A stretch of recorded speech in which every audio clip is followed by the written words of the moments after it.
This is 1988. I was only 10 in the Dominican Republic when one of the biggest music artists in the universe released a short film called Moonwalker. And now you wonder why this has anything to do with batteries. Well, my friend, we had a little problem back in the days when it comes to electricity. We had none. Electricity back in the day was something in the island that was not 24/7. So the solution that we had at the time was to get a portable TV that was powered by battery. And me and my brothers, we were able to see the show.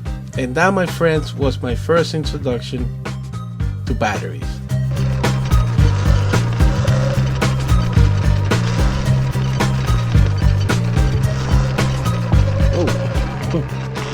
It's so cold that everything is frozen. Alright, let's go this way.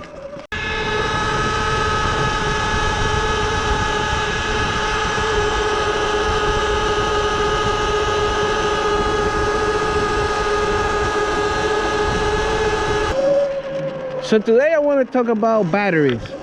But before I do that, we actually need to go back to the studio. Because I'm not gonna freeze my ass here. All right, so let's go back to the studio. Coming from something like this and now having all this is crazy. Being somebody like me that enjoy technology, having gone through this whole process of having a small battery that can only last a few minutes to now having things like this where you can last hours and you can go for miles. So what we have here, these are the batteries that power my operation. Well, at least part of my operation, because you also have the camera equipment and everything that you do to film these videos. Everything is powered by a battery, especially when you are outside. But these are the batteries that I use today. And we can start here with the X260. So this will be a 60-volt battery. This one is the little brother, which is the same size. You can actually like swap them and put them on each bike and they will work. But this one, which is the X160, has only 48 volts. Which is a shame, because the thing is that these type of bikes have a lot of torque. So for you to have a lot of fun, you need to use that sports mode. And the problem with hitting the sports mode is that it drains the battery really fast. But man, it put a big smile on your face.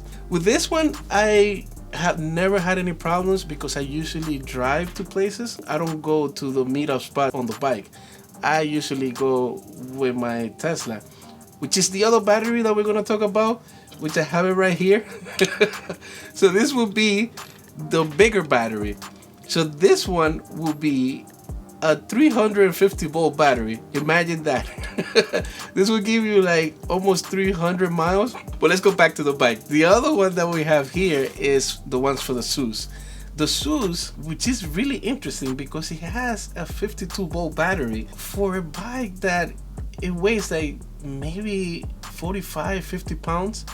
Having so much power, you can actually feel it. Like this will be the equivalent of having like a mini Sur Ron when you compare the weight. A Sur Ron is over 100 pounds, and to have something that is 50 pounds and having a big battery like this, man, this is why I like the ZOOZ. It looks like a regular bike, but you have the power of the battery when you need it.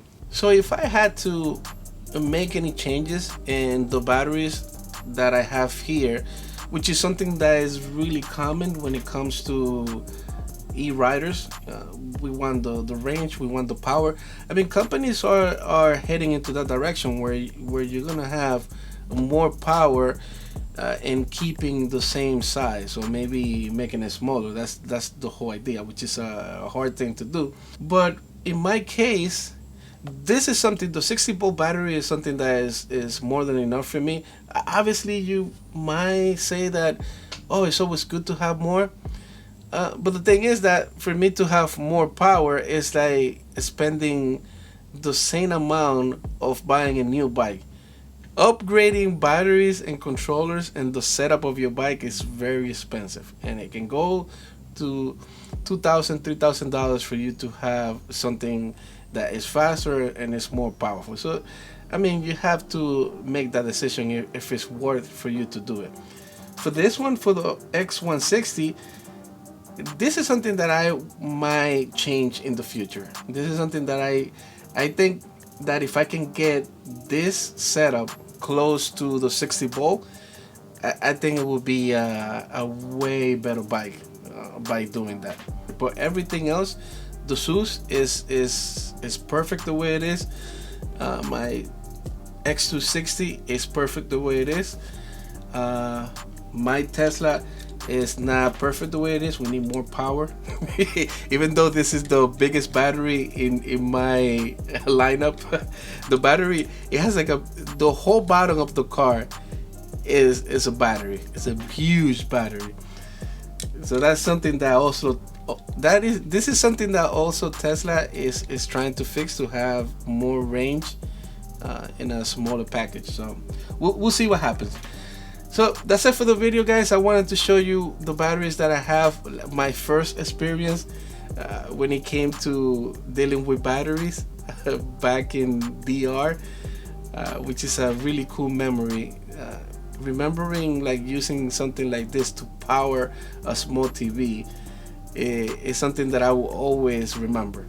And now using something like this with more power, more range, I can't wait what the future will hold for things like that for batteries, especially now with this big breakthrough about the fusion, having atoms colliding to each other, where the amount of energy that comes in is less than the one that is coming out, is something that might change the way we use energy. In the science community, there's a lot of videos that can go into more details about atoms and energy and all that stuff. So I'll suggest you check those videos. This is just the surface. Alright, so that's it for the video. Why don't you tell me what's your setup? What kind of batteries do you have? I'm pretty sure that you have something special in your garage. This is my setup, including my little Tesla. I couldn't bring the car here in, so I have to use this. Alright guys, so have a great day. I'll see you guys on the next one. Ciao.